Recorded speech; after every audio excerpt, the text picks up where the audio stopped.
Terima kasih Anda masih bersama Lintas Sepekan. Sekretaris Komisi 4 DPRD Matahari menyayangkan Kota Banjarmasin menjadi nomor 2 daerah tertinggi kasus DBD se-Indonesia. Sementara itu, ia pun menghimbau warga dan tim kesehatan untuk bekerja sama dalam memberantas sarang nyamuk yang menjadi penyebab penyakit. Ditemui di ruang kerjanya di gedung DPRD Banjarmasin belum lama tadi, Sekretaris Komisi 4 DPRD Matahari menyatakan berdasarkan data terbaru kasus demam berdarah dengue, Kota Banjarmasin termasuk kasus tinggi di Indonesia. Dengan demikian perlu komunikasi dan koordinasi intens dengan Dinas Kesehatan Banjarmasin. Hal ini agar tidak menyebabkan Banjarmasin masuk dalam kejadian luar biasa atau KLB. Ini lah khususnya di Kota Banjarmasin, ini sebenarnya sudah data itu bahkan dari Kementerian Kesehatan bahwa DBD di Kota Banjarmasin ini adalah termasuk besar di Indonesia. Bahkan kalau tidak salah lah nomor 2 di Indonesia itu DBD lah di Kota Banjarmasin ini. Dan kami sering sudah membicarakan ini dengan Dinas Kesehatan. Dinas Kesehatan, Pak, Ibu, tolong dong lah langkah-langkah apa yang dilakukan untuk mencegah DBD ini.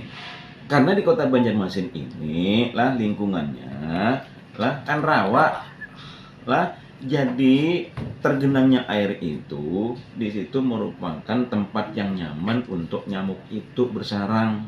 Nah, Matahari menilai naiknya kasus demam berdarah dengue ini salah satu faktornya yakni musim hujan yang terus mengguyur Banjarmasin setiap hari, berdampak bagi mudahnya nyamuk bersarang, apalagi kondisi wilayahnya masih rawa. Karenanya perlu perhatian khusus dari pemerintah kota, termasuk warga masyarakat sendiri.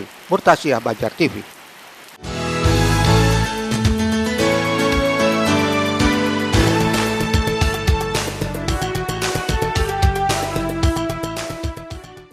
Tidak hanya pemerintah setempat yang bertugas dalam pemberantasan sarang nyamuk Aedes aegypti, namun perlu juga didukung berbagai pihak, termasuk warga masyarakat dan tim kesehatan setempat. Selain menerapkan pola 3M, juga harus menjaga kebersihan lingkungan dan menjalankan pola hidup sehat. Tak hanya itu, Sekretaris Komisi 4 DPRD Banjarmasin Matahari juga berharap tim kesehatan setempat, baik melalui puskesmas, gencar melakukan sosialisasi dan penyuluhan. DBD ini harus segera kita tangani dan harus kita cegah gitu di Kota Banjarmasin gitu. Dan ini saya sudah banyak laporan gitu. Banyak laporan sudah yang nge-WA sama saya gitu kan. Nah, saya kemarin itu minta sama yang nge-WA WA-nya yang agak-agak komplit, saya bilang nanti saya teruskan ke dinas dan akan saya telepon dinasnya gitu. Termasuk segera melakukan fogging jika memang sudah ada laporan dari masyarakat terkait korban kasus DBD tersebut. Risna, Banjar TV. Pemirsa, Bawaslu Banjar bersiap hadapi pemilu 2024 dengan menggelar apel siaga pengawasan bersama pemerintah, sekaligus penandatanganan pernyataan deklarasi pemilu damai dan berintegritas. Apel siaga pengawasan 1 tahun menuju pemilu 2024 dihadiri 17 partai politik peserta pemilu di Kabupaten Banjar, menandatangani pernyataan deklarasi pemilu 2024 damai dan berintegritas bersama-sama dengan jajaran penyelenggara pemilu, Forkopimda, dan pemerintah daerah.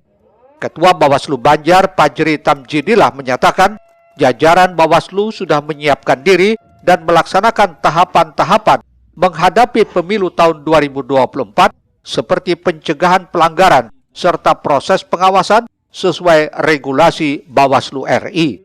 Saat ini Bawaslu Banjar melaksanakan pengawasan penyusunan data pemilih oleh Pantarlih. Berikut verifikasi faktual dukungan Dewan Perwakilan Daerah. Kita lakukan tadi deklarasi damai bersama seluruh pimpinan partai politik yang ada, yang berhadir pada kesempatan hari ini, penyelenggara pemilu dan seluruh yang peserta yang hadir di sini kita sampaikan tadi, ikrarkan deklarasi bersamanya, kemudian baru terakhir kita tanda tanganilah deklarasi bersamanya. Harapan kami bahwa untuk pelaksanaan ini kita sudah menyiapkan diri 1 tahun ke depan, 1 tahun sebelumnya ini, khususnya kami jajaran Bawaslu, kita sudah melakukan proses-proses daripada pencegahan, kita sudah melakukan proses-proses daripada pengawasan, kita Bawaslu RI sudah mengeluarkan regulasinya per Bawaslu-nya, kemudian pedoman teknis dan lain sebagainya, juga alat-alat kerja pengawasan. Dan hari ini juga kita sudah melakukan pengawasan tahapan-tahapan pemilu yang sudah dilaksanakan, yaitu adalah sekarang pencocokan dan penelitian oleh Pantarlih.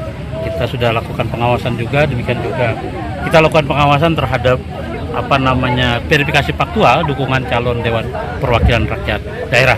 Ini pada kesempatan ini kita mengundang seluruh pihak tadi, kita bisa nantinya mengharapkan bisa bersinergi, kita bisa bekerja sama untuk sama-sama mensukseskan gelaran pemilu tahun 2024. Bupati Banjar diwakili Asisten Pemerintahan dan Kesra Masruri bertindak sebagai inspektur upacara menyampaikan dukungan bagi terciptanya pemilu yang damai, luber, dan jurdil. Apel siaga pengawasan 1 tahun menuju pemilihan umum tahun 2024, kami dari pemerintah Kabupaten Banjar sangat mengapresiasi apa yang dilakukan oleh Bawaslu Kabupaten Banjar. Artinya 1 tahun sebelum pemilu kita sudah siap siaga untuk mengantisipasi, mendeteksi supaya jangan terjadi pelanggaran pemilu. Dan yang lebih penting adalah untuk mewujudkan pemilu yang damai. Dalam kesempatan itu turut diluncurkan komunitas digital pengawasan partisipatif Jarimu Awasi Pemilu, sebuah aplikasi untuk mempermudah masyarakat melakukan pelaporan pelanggaran pemilu melalui smartphone. Ahmad Ramadhani, Banjar TV. Dari informasi lain, Gubernur Kalimantan Selatan membagikan 2,5 ton beras untuk masyarakat Desa Tajau Landung, Kecamatan Sungai Tabuk, dan Antasan Sutun, Kecamatan Martapura Barat, Kabupaten Banjar. Sementara itu, Gubernur Sabiri Nur juga terus bergerak mengunjungi warganya, terutama yang saat ini sedang terdampak banjir seperti di desa kawasan Dalam Pagar dan Akar Bagantung. Warga Desa Tajau Landung dan Antasari Sutun, Kecamatan Martapura Barat, Kabupaten Banjar, tampak antusias menyerbu pembagian beras gratis oleh Gubernur Kalsel Sabiri Nur atau Paman Birit. Total ada 2,5 ton beras yang dibagikan secara gratis ke masyarakat Desa Tajau Landung, Kecamatan Sungai Tabuk, dan Antasari Sutun, Kecamatan Martapura Barat, Kabupaten Banjar. Sebanyak 1.000 penerima beras merupakan warga yang telah terdampak banjir dan sebagian besar kesulitan melakukan tanam kembali lantaran lahannya terendam air.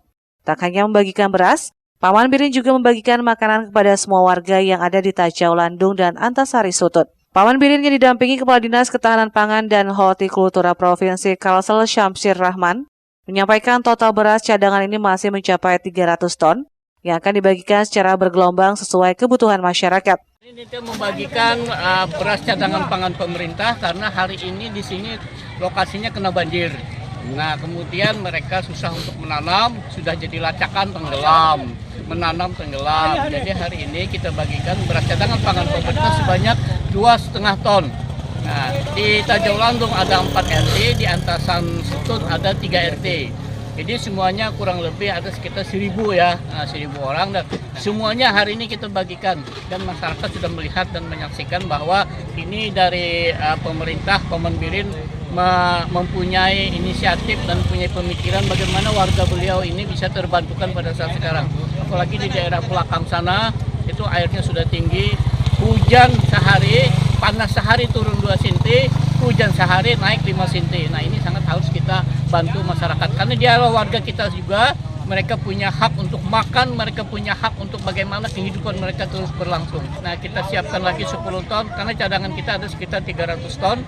Nanti lokasinya kita pindah lagi, dan ini kegiatannya adalah kopi morning bersama Paman Birin, bersama warga dan masyarakat. Jadi tahu apa kendala masyarakat seluruhnya. Sementara itu, Ketua RT 1 Tajau Landung, Arsyad, menyampaikan rasa terima kasih warganya yang telah dibantu oleh Paman Birin. Karena saat ini warganya banyak yang kesulitan untuk pemenuhan bahan pokok seperti beras, karena gagal panen akibat banjir, dan saat ini juga masih kesulitan untuk menanam kembali. Tanggapan ulun tentang bantuannya membantu banget untuk masyarakat ulun karena ulun ini kebanjiran tanam banih tinggalam anak berusaha kalahin to kada kawa. Itu aja, jadi terima kasih pada atas bantuannya. Mohail, Banjar TV.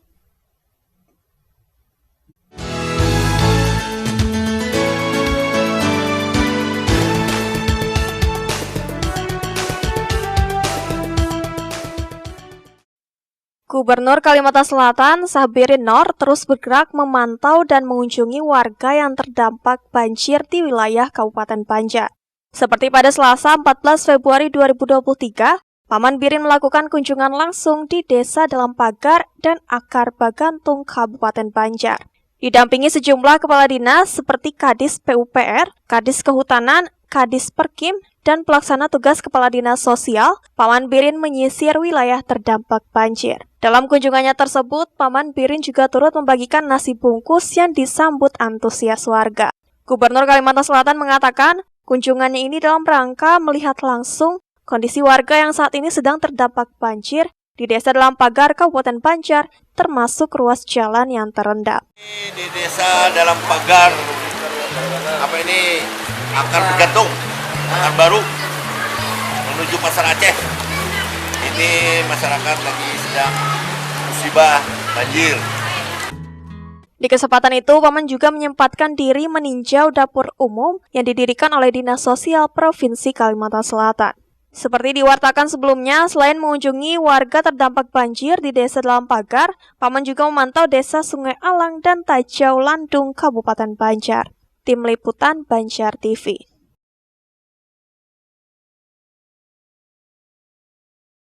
Selanjutnya, pemustaka cilik dari Yayasan Geraha Baitur Rahmah Kota Banjarmasin mengunjungi perpustakaan Palenap. Dinas Perpustakaan dan Kearsipan Kalsel di Perpuspa 6 kembali kedatangan 26 pemustaka cilik dari santri Yayasan Geraha Baitur Rahmah Kota Banjarmasin, lengkap didampingi para pembina dan gurunya. Kunjungan ini disambut langsung Kepala Dispersip Kalsel Hajah Nurliani Dardi bersama staf dan petugas pelayanan perpustakaan anak. Kali ini menyuguhkan penampilan panggung gembira, meliputi penuturan cerita menarik dan senam otak, serta senam sehat yang membuat para peserta tertawa ria. Kepada para santri juga diajak membaca sepuasnya buku yang mereka suka. Di antaranya banyak memilih buku cerita Nabi dan buku-buku keislaman lainnya. Bunda Nunung, sapaan akrab Kepala Dispersip Kalsel itu menyatakan, kedatangan rombongan ini merupakan kunjungan balasan karena pada bulan lalu tim perpustakaan keliling telah mendatangi asrama para santri dan santriwati ini. Alhamdulillah pada hari ini meskipun sebenarnya kita libur kerja, tapi kita tetap lembur layanan Sabtu dan Minggu untuk memberikan kesempatan seluas-luasnya kepada masyarakat. Nah, jadi kebetulan pada hari ini kita menerima kunjungan dari Geraha Baitur Rahmah yang terdiri daripada anak yatim, duafa, dan yatim piatu. Nah, jadi alhamdulillah kami menerima kunjungan yang pertama kali dari anak-anak yatim dan duafa, anak-anak tahfiz Al-Quran. Semoga tidak hanya pada hari ini, semoga nanti berlanjut secara berkala, entah sebulan sekali, entah 3 bulan sekali, kami menerima kunjungannya dengan senang hati. Nunung menambahkan sekalipun kunjungan para santri ini pada akhir pekan, namun pihaknya tetap menerima karena hari layanan perpustakaan Pal 6 selama 7 hari dari Senin sampai Minggu. Bunda Nunung mengaku sangat bersyukur dan terharu bisa menerima anak-anak yatim piatu dan anak-anak kaum duafa hingga mereka bisa bergembira bersama saat berwisata literasi. Apalagi Bunda Nunung bersama anaknya Nur Hikmah juga merupakan salah satu orang tua asuh dari beberapa santri tersebut. Risna, Banjar TV. Pemirsa, silaturahmi anggota kumpulan Si Raja Sonang se-Kalsel tetaplah bersama kami.